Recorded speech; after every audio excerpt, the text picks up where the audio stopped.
Well, in D.C., the balance of power hangs in the balance. California and New York now threatening to redraw their congressional maps after House lawmakers in Texas passed their push to redraw their districts in favor of Republicans.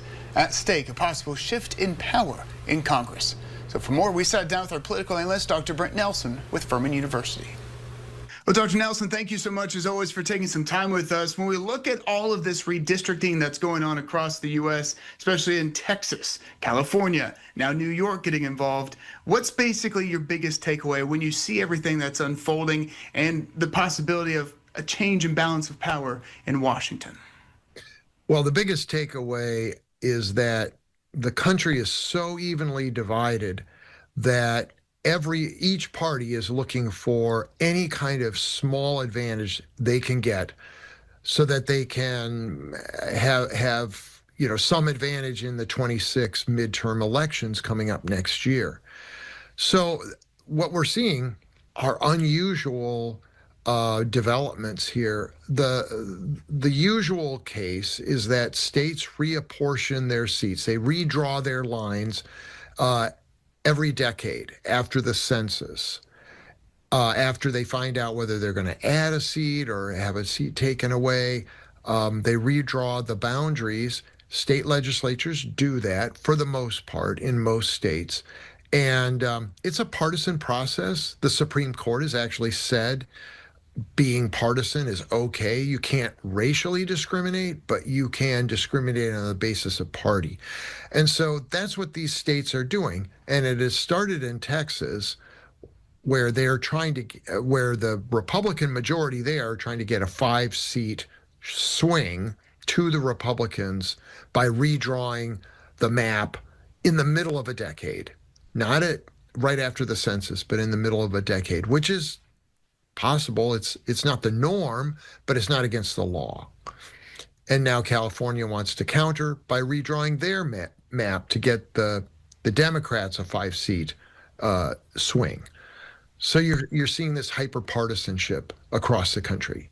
You mentioned the Supreme Court ruling. You mentioned that it is legal to do it in the middle of the decade, but some people may see it and they look at some of these maps and how kind of funky they are shaped. And some people may ask, is this fair? What would be your response? Well, the question is, what is fair in this situation? Yes, some of these districts look crazy. One that they're actually eliminating in Texas is one that travels down a highway. I think it's between Houston and San Antonio. You should check me on that, but it's just a very thin district that has it's like a barbell. It's got 2 big districts and then it goes down a highway. They shape those districts because they're trying to capture certain communities that they know are typically either Republican or Democrat. So often the Democrats go for minority-dominated communities because they think they'll have a better shot at winning those areas. And Republicans love suburban areas and rural areas. So they try to capture big chunks of those areas in these districts. So what the state legislatures are trying to do is get an advantage for their particular party by drawing a map in a way that gives their party a good shot at gaining that district in the next election. I think also, too, when you look at it, it's all about the balance of power in Washington. You said maybe an advantage is at the center of this when it comes to the midterms in 2026. How thin is that margin for these lawmakers, and how much wiggle room do they even really have when it comes to trying to get that balance of power in their favor?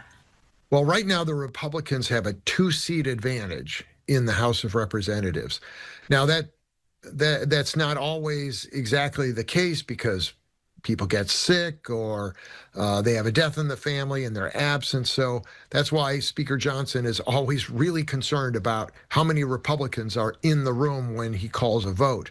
But obviously in 2026, the parties are going to compete for a small number of seats that might flip the House of Representatives from Republican to Democrat, or of course the Republicans are trying to hold the House.